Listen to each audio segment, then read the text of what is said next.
welcome back. So we now turn our attention to electricity generation, and you know that that's a thorny issue as far as Nigeria is concerned. But Lagos always seems to take the lead, and we recall that under the administration of former governor, now president, there was an attempt at public-private partnership with the AES project. So with the Lagos State Electricity Generation Bill of 2024 that is set to guarantee the provision of affordable power to Lagosians within 2 years, how is that going to happen?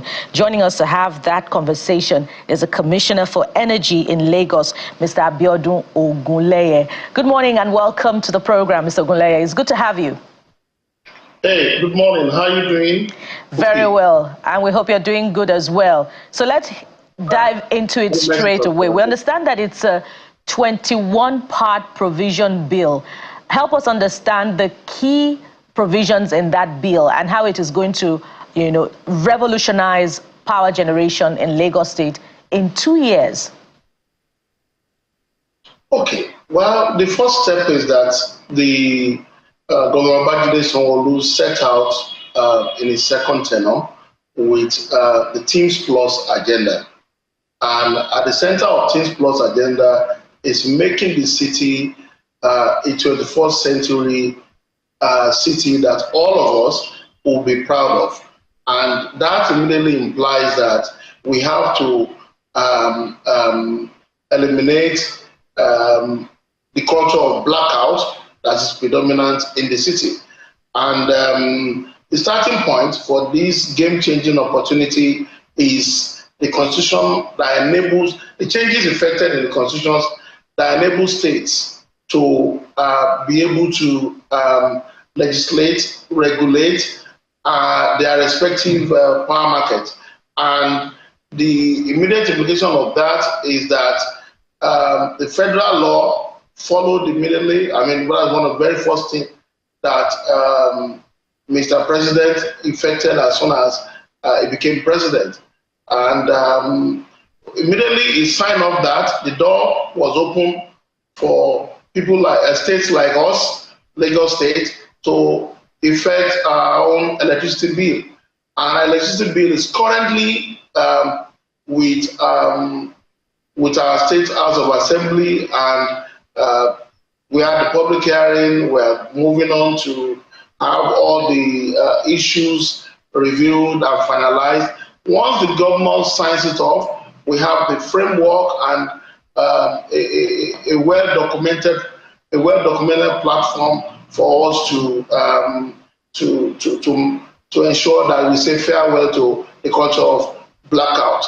Now, the constitutional amendment is an opportunity. But Lagos State government has now taken advantage of that opportunity to ensure that we're able to get into the details of the challenges we have in the environment. And that will dovetail into us being able to do low-cost, value-for-money provisioning in the Lagos area. We're also going to be able to ensure that we create value with partners, with new partners, and partnership that will ensure that the whole city is well powered. And we're also able to ascertain what is happening virtually all over the grid, right? Because the grid will get smarter, and real-time monitoring and control of the power infrastructure can also be managed. And of course, there will be penalties for market participants for good.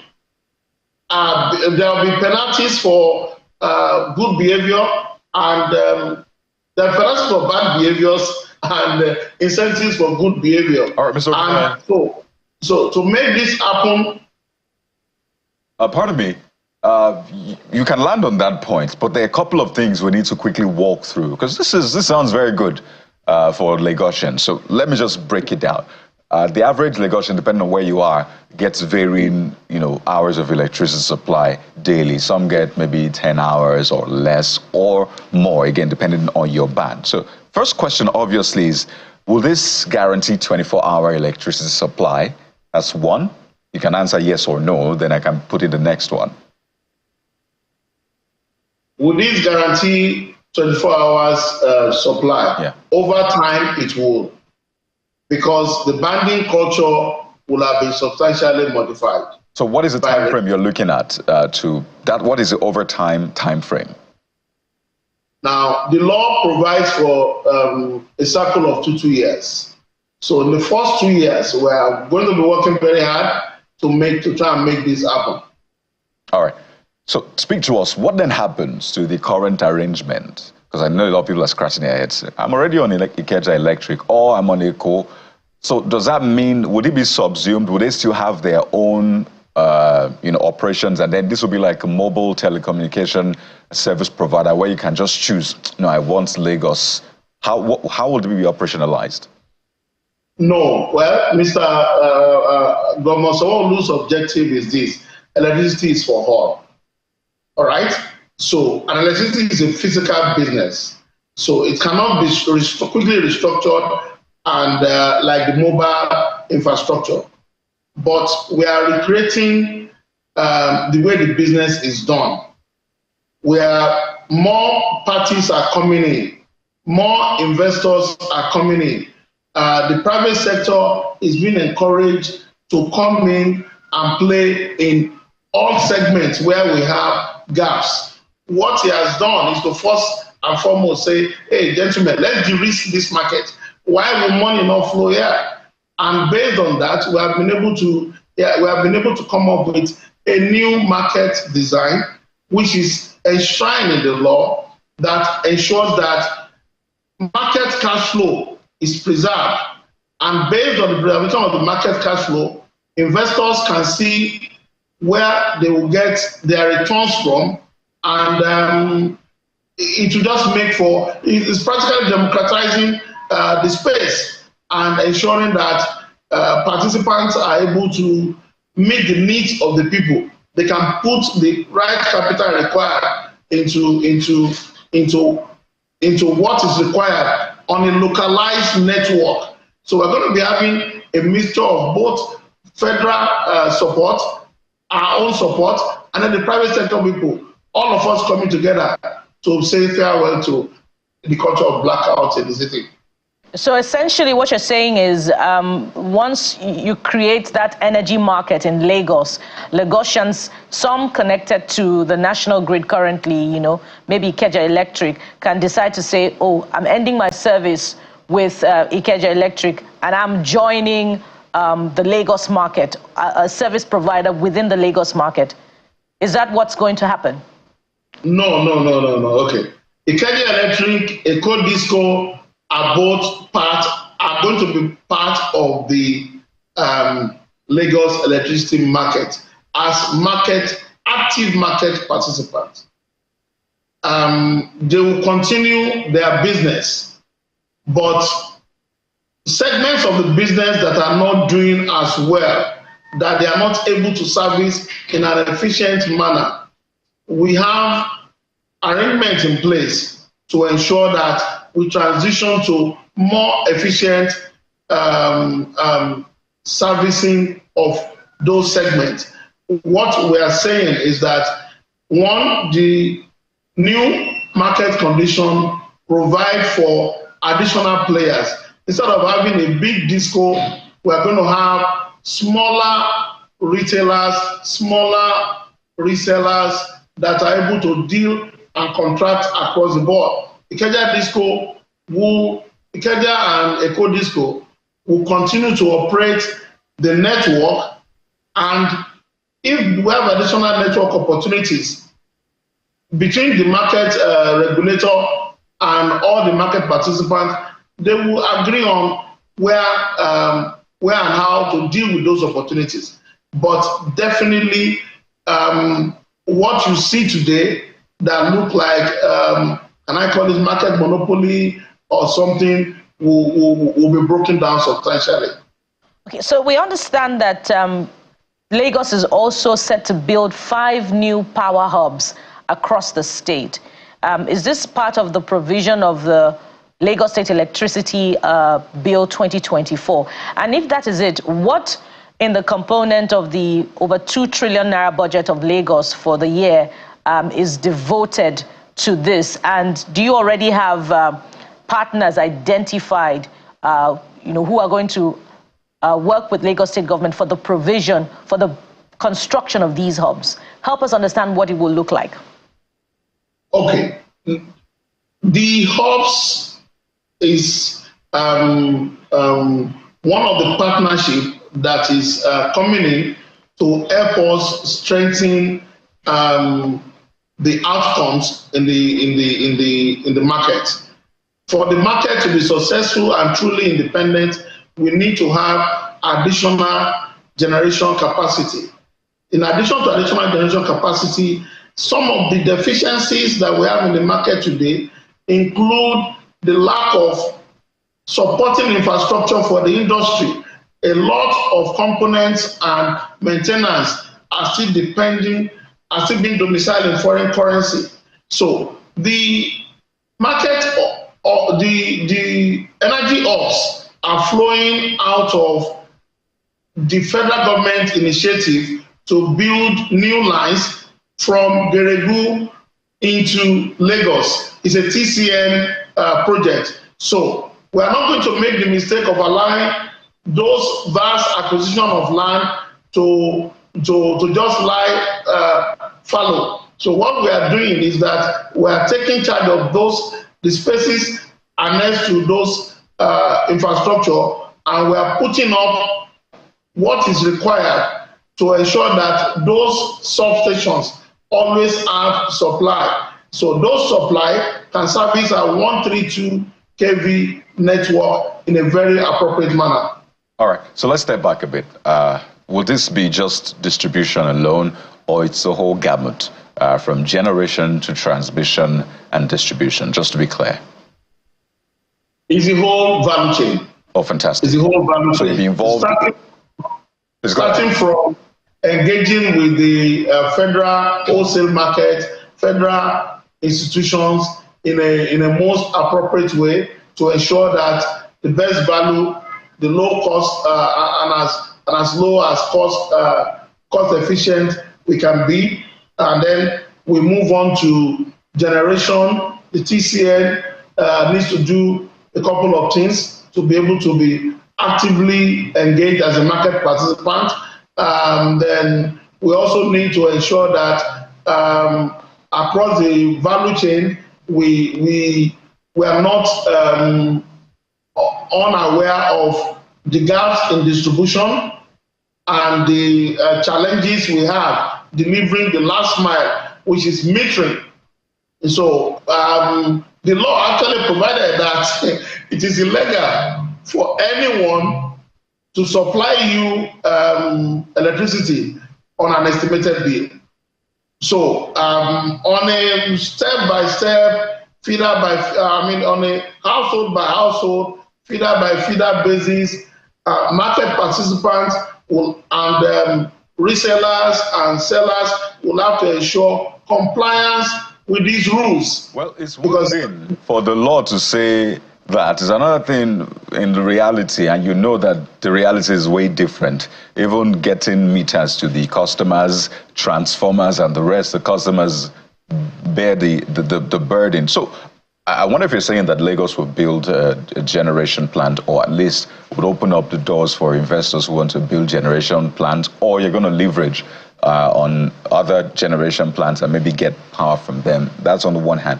When you talk about the pricing now, so does that mean it will be cheaper than what we already have? Yes, it was 225 at first, and it was cut to 206 naira per kilowatt hour. So would Lagos offer something cheaper, maybe 150? Okay, you want to speak to tariff planning and the whole government, and I can assure you of something.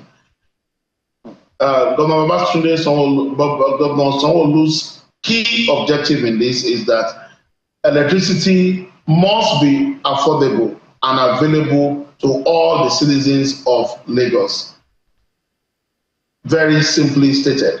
Now, what are the implications of that?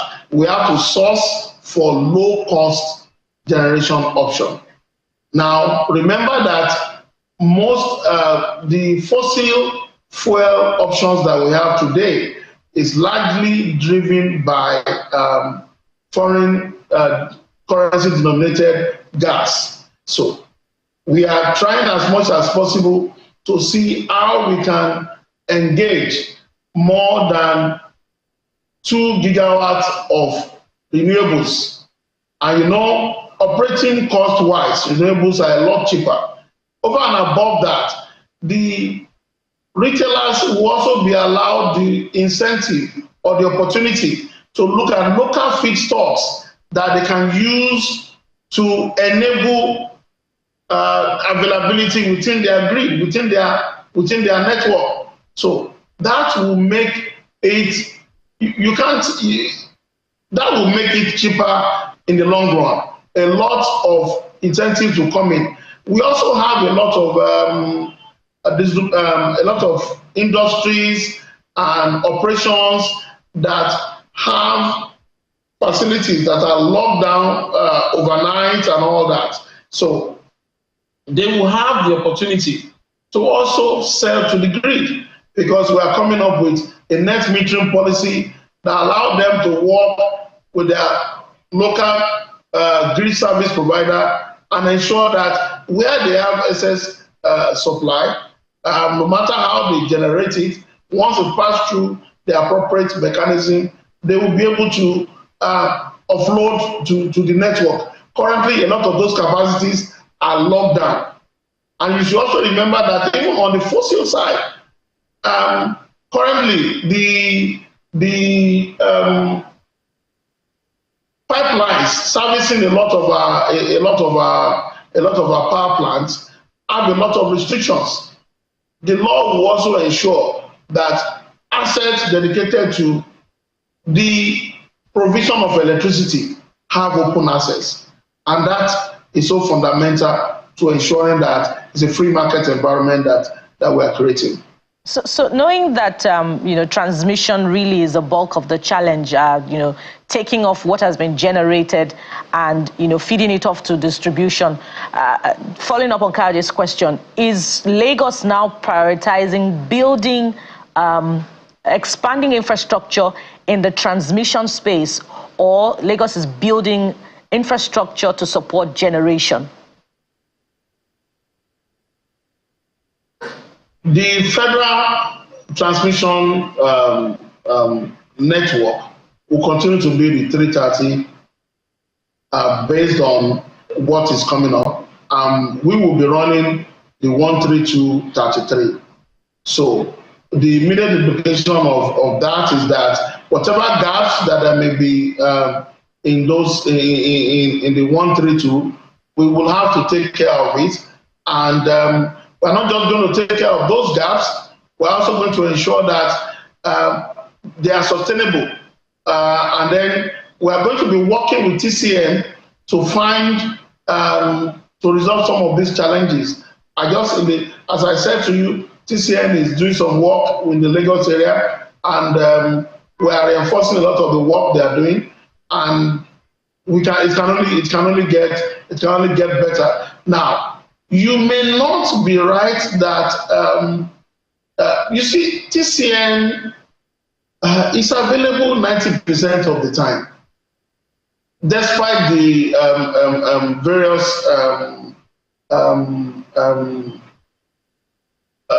challenges we have with the grid going off, but TCN is available 90% of the time. So that means that there's a need for some other actions along the value chain beyond TCN. So it's not just about TCN. Now, to also ensure that we are not just talking about TCN and all that, remember what I said to you earlier, we are going to ensure that we have competition, we have smaller players, we are able to inject renewables within the network, and then the market will encourage participants to service the customers in a way that is most efficient and the most and will make their own business most profitable. So we are going to end up with a scenario where our people will get value for money, and the excuses will not be pushed up and down. You will not be saying it's one TCN that is in Abuja that is not able to service you. You will actually be in a position to know who your local service provider is, and you can challenge some of the assumptions they are putting on the table. Indeed, the democratization of the entire value chain pretty much sounds exciting. And although we're hoping that you commit to how affordable this would be in the long term, but it's an ongoing conversation, and we look forward to another opportunity to having you, to provide even more insight into this. You have our best wishes in this new Lagos State Electricity Generation Bill and the reality of it in 2 years, according to what your government says. Mr. Abiodun Oguleye, Commissioner for Energy and Mineral Resources in Lagos State, thank you very much for your time, sir. Thank you, Bugola. And so we turn our attention this time around to outside our shores, the U.S. specifically, to look at the implications of that event on Sunday, the attempted assassination of the Republican presidential candidate, Donald Trump. That will be after the break. Join us again.